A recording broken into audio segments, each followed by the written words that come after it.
अखंडमंडलाकारं व्याप्तं येन चराचरं तत्पदं दर्शितं येन तस्मै श्री गुरुवे नमः। अज्ञानान्धस्य लोकस्य ज्ञानाञ्जनशलाकया चक्षुरुन्मीलितं येन तस्मै श्री गुरुवे नमः। अध्यात्म विश्व विज्ञान यूट्यूब चैनल के सभी प्रिय पाठक मित्र आचार्य गुरुजन, हमारे टीम के सभी सदस्य, हमारे प्रिय व्यूवर्स, शेयरकर्ता, सब्सक्राइबर्स, सभी का हार्दिक स्वागत और समादर करते हैं। मित्रों, आज श्री कृष्ण जन्माष्टमी का परम पावन त्यौहार हम सब अत्यंत उल्लास से मना रहे हैं। समय ऐसा है कि अपने देह के ही सारे रंग ढंग पूरे करने को ही हम अपने जीवन का सार्थक समझने लगे हैं।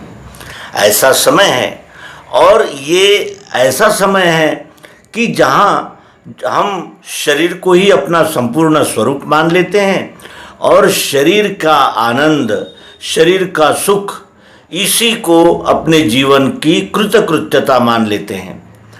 सारा परिप्रेक्ष्य ही भौतिकवादी हो गया है और ये विज्ञान ने भौतिक सुख सुविधाओं की अधिकता बढ़ाकर और हमें उन भौतिक सुख सुविधाओं में डुबा दिया है और उससे अपनी नज़र को उठाकर वास्तव में मैं कौन हूँ, किस लिए आया हूँ, मेरे आने का प्रयोजन क्या है और मेरा जीवन क्या है, जीवन कहते किसे हैं और जीवन का सही आनंद कैसे मिलता है, इन बातों की ओर हमारा दुर्लक्ष्य हो गया है।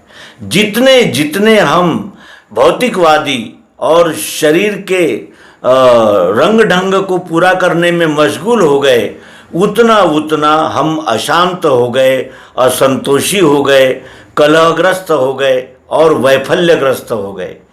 क्योंकि जब सारी सुखद सुविधाएं हमारे सामने उपस्थित होती है तो कुछ मिलती है, कुछ नहीं मिलती। और सुख सुविधाओं को प्राप्त करने में ही जब हम अपने जीवन की संपूर्णता समझते हैं तो फिर मेरी शर्ट उसकी शर्ट, यानी उसकी शर्ट मेरी शर्ट से सफ़ेद कैसे, यानी ईर्ष्या का भाव आता है। फिर कोई आगे बढ़ रहा है तो मत्सर निर्माण होता है और ये काम, क्रोध, लोभ, मोह, ये सब तो लगे हुए हैं। यानी हमारा संपूर्ण जीवन विकारग्रस्त हो जाता है। फिर भले ही हम कोई बड़े पद पर हो, बड़ी मान प्रतिष्ठा मिली हो, या कोई हमारा यानी भौतिक दृष्टि से हम सर्वगुण संपन्न क्यों न हो, लेकिन हमें उस निखर शुद्ध आनंद की प्राप्ति नहीं होती जिसके लिए ही ये जीव यानी परेशान रहता है, तड़मड़ाता रहता है। और ऐसे समय ये कृष्ण जन्माष्टमी का त्यौहार आकर हमें जगाता है, हमें झिझोड़ता है और श्री कृष्ण जी के जीवन चरित्र की ओर सर्वसमावेशक और सामायिक दृष्टि से देखने के लिए आमंत्रित करता है। श्री कृष्ण चरित्र की ओर देखते हैं तो इतना संघर्षपूर्ण चरित्र है कि वो चरित्र में कहीं भी ऐसा लगता नहीं कि अब ये स्थिर हो गया है, अब ये यानी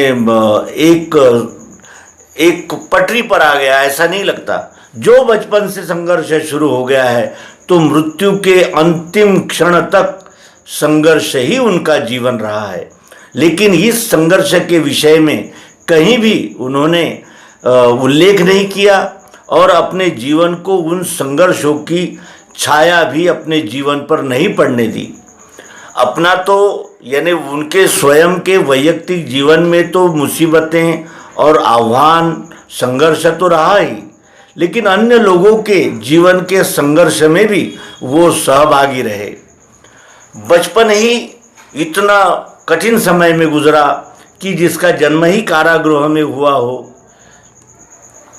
और जिसके बचपन से ही उसे मारने के लिए लोग लगे हुए हों और एक राजसत्ता जिसके खिलाफ रही हो, उसको आगे में और कितने कष्ट झेलने पड़े होंगे, इसका तो हम अनुमान भी नहीं कर सकते। श्रीमद् भागवत ये उनके जीवन चरित्र का एक आईना है और श्रीमद् भगवद गीता ये उनके जिस आधार पर उनका जीवन विकसित हुआ उन आधारों का आलेख है। तो किसी भी व्यक्ति का अगर जीवन चरित्र हमें समझना है तो केवल हाड़ मांस का शरीर ही उसका संपूर्ण परिचय नहीं हो सकता। वो जिन आदर्शों को लेकर चला, जिन आदर्शों के लिए वो जिया, उन आदर्शों का अभ्यास करना ये उसके जीवन चरित्र का सत्य अभ्यास माना जाना चाहिए। और यही श्रीमद् भगवद गीता हमें परिचय देती है, उनके व्यक्तिगत जीवन में उनके विचारों से हमें परिचित कराती है और उन्होंने इस विश्व मानव को दिया गया संदेश क्या था, कैसे जीना चाहिए, जीवन का संपूर्ण आनंद कैसे मिलेगा, हम कौन हैं, शरीर क्या है और ये शरीरों में विकार क्यों निर्माण होते हैं, विकारों का संतुलन कैसे बनाया जाता है। और यहाँ तक बताया गया है कि ये जो यानी जिसे कहा जाएगा कि वर्तमान जो परिस्थितियाँ हैं उन परिस्थितियों के साथ जब हम सामना करते हैं तो हमें और क्या क्या गुण होने चाहिए, हमारी आत्मोन्नति, हमारे जीवन का प्रकाश, हमारे जीवन का आदर्श कैसे होना चाहिए, इसका संपूर्ण दिग्दर्शन श्रीमद् भगवद गीता ने किया है। हम सब ने श्री कृष्ण जन्माष्टमी के अवसर पर श्रीमद् भगवद गीता को अवश्य ही अध्ययन करना चाहिए। मनन चिंतन के द्वारा श्रीमद् भगवद गीता में दर्शाए हुए आदर्शों, सिद्धांतों को जानना चाहिए और उन पर चलने का प्रयास करना चाहिए। ये प्रयास इसलिए नहीं कि हमें कोई पांडित्य प्राप्त हो जाए या लोगों में हमारी यानी प्रसिद्धि बढ़ जाए, हम अच्छे व्याख्याता हो जाएं, इसलिए नहीं, बल्कि इसलिए कि हमारे नर जन्म का सार्थक हो और हम उस आनंद को प्राप्त कर सके जिस आनंद को श्री कृष्ण जी ने प्राप्त किया था। वो कभी भी विषण्ण नहीं रहे। गोप गोपिकाओं से विरह हुआ, माता पिता से विरह सहा और अनेक प्रकार की जरासंध और चाणूर जैसे महाभयंकर बैरियों से पाला पड़ा, तब भी कभी वो विमनस्क नहीं रहे, सदैव आनंदी और प्रसन्न रहे।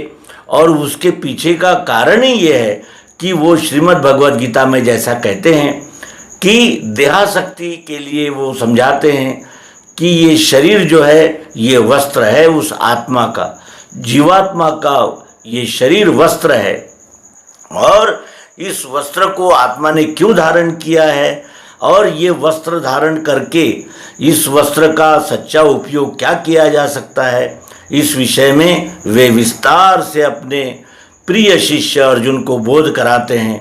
आइए हम भी इस कृष्ण जन्माष्टमी के पावन अवसर पर संकल्प लें कि हम श्रीमद् भगवद गीता का अध्ययन करेंगे और अंतिम समय में भी क्यों न हो उस ब्रह्म भाव में स्थित होकर यदि हम इस शरीर का त्याग करेंगे तो निश्चित ही हमें ऊर्जिता और जिसे कहते हैं कि उन्नत गति मिलेगी, हम उन्नत गति को प्राप्त करेंगे। इन्हीं संकल्पों के साथ श्री कृष्ण जन्माष्टमी की हमारे सभी पाठक मित्र, आचार्य, गुरुजनों को हार्दिक शुभकामनाएं देते हैं और इस पावन अवसर पर हम स्वयं भी संकल्प करते हैं कि थोड़ा सा क्यों न हो श्रीमद् भगवद गीता का उजाला हमारे जीवन में आए। धन्यवाद। नर्मदे हर। सद्गुरु भगवान की जय। विश्वरूप परमात्मा की जय। ओम शांति शांति शांति।